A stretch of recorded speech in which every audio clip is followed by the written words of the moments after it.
রতনপুর নামক একটা গ্রাম ছিল। সেই গ্রামে মিলি তার মায়ের সাথে থাকতো। মিলির মা মানুষের বাসায় কাজ করে যা মাইনে পেত তাই দিয়েই কোনো মতে সংসার চালাতো। মিলির মা খুব ভালো সেলাই কাজ জানতো। সারাদিন কাজ করে রাতে আনন্দী দেবী মানুষের জামা সেলাই করত। এভাবে বেশ ভালোই তাদের সংসার চলছিল। হঠাৎ করেই মিলির মা অসুস্থ হয়ে পড়ে। এটা দেখে মিলি খুবই চিন্তায় পড়ে যায়। তার মার কিছু হলে তাকে কে দেখে রাখবে। মিলি, আমার শরীরটা খুব খারাপ। টাকা পয়সাও নেই যে ডাক্তার দেখাবো। তাছাড়া আমি যা মাইনে পাই তা দিয়েই তো সংসার চালাতে হিমশিম খাই।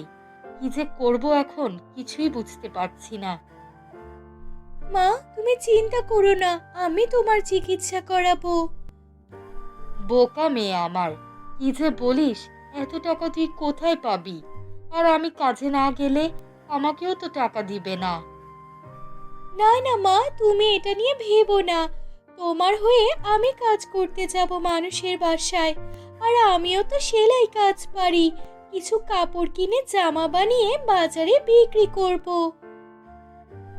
বন্ধুরা, তোমাদের নাম কমেন্টে জানাও।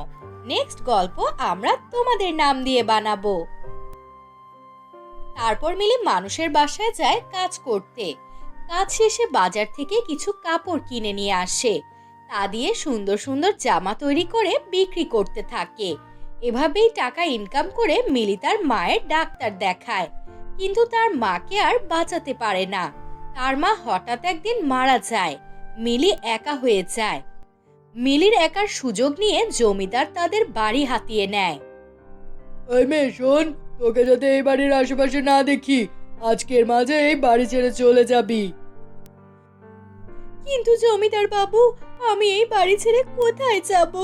আমার তো এই পৃথিবীতে কেউ নেই। এত কিছু আমি জানি না, তুই আজকের মাঝে এই বাড়ি খালি করবি। এই বলে জমিদার চলে যায়। আর মিলি মন খারাপ করে বসে থাকে। সে মনে মনে ভাবতে লাগে, মা, ও মা, তুমি কেন আমাকে রেখে চলে গেলে? এখন আমি কোথায় যাব মা? আমার তো যাওয়ারও কোনো জায়গা নেই। এরপর মিলি কাঁদতে থাকে। সেই নিরুপায় হয়ে বাড়ি থেকে বেরিয়ে পড়ে। সে একটা নদীর ধারে হাঁটতে শুরু করে। হাঁটতে হাঁটতে একটা গাছের নিচে গিয়ে বসে। তখনই আকাশ দিয়ে একটা পরী যাচ্ছিল। পরীটা তাকে দেখে চিন্তিত হয়ে তার কাছে এসে বলল, কি হয়েছে তোমার? মন খারাপ করে বসে আছো কেন?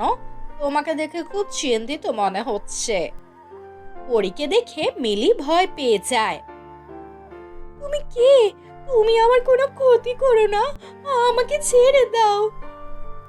আমি একটা পরী, তুমি ভয় পেও না। আমরা ভালো মানুষের সাথে কখনো খারাপ কাজ করি না। তোমাকে চিন্তিত দেখে আমি আসলাম। কি হয়েছে তোমার? আমার মা ছাড়া আর কেউ ছিল না। মাও মারা গেছে। মা মারা যাওয়ার পর গ্রামের জমিদার আমাকে বাড়ি থেকে বের করে দিয়েছে। আমি এখন কোথায় যাব, কি করব, কিছুই বুঝতে পারছি না। তুমি কষ্ট পেও না, আমি তোমাকে একটা ঘাসের লেহেঙ্গা দিচ্ছি। তুমি ওই লেহেঙ্গার কাছে যা চাইবে তাই পাবে।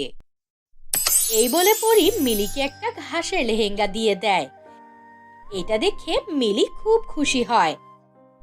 সত্যি বলছো? এই লেহেঙ্গার কাছে আমি যা চাইবো তাই পাবো? হ্যাঁ, তবে মনে রেখো, এই লেহেঙ্গা তোমাকে ভালো কাজে সাহায্য করবে। কোনো খারাপ কাজে ব্যবহার করতে গেলে তোমার ক্ষতি হবে। না না, আমি কোনো খারাপ কাজ করব না। এরপর পরি সেখান থেকে চলে যায়। আর মিলি লেহেঙ্গাটা নিয়ে বলতে লাগে, আমাকে একটা সুন্দর বাড়ি করে দাও যাতে আমি থাকতে পারি। এটা বলতেই একটা বাড়ি সেখানে চলে আসে। আর মিলি অবাক হয়ে যায়। সে ভেতরে গিয়ে দেখে সবকিছু ভেতরে আছে। আর সে এভাবে আনন্দে থাকতে শুরু করে। তো বন্ধুরা, তোমাদের গল্পটি কেমন লাগলো কমেন্ট করে জানাও। আর মজার মজার গল্প পেতে চ্যানেলটি সাবস্ক্রাইব করে পাশে থাকবে। ধন্যবাদ সবাইকে।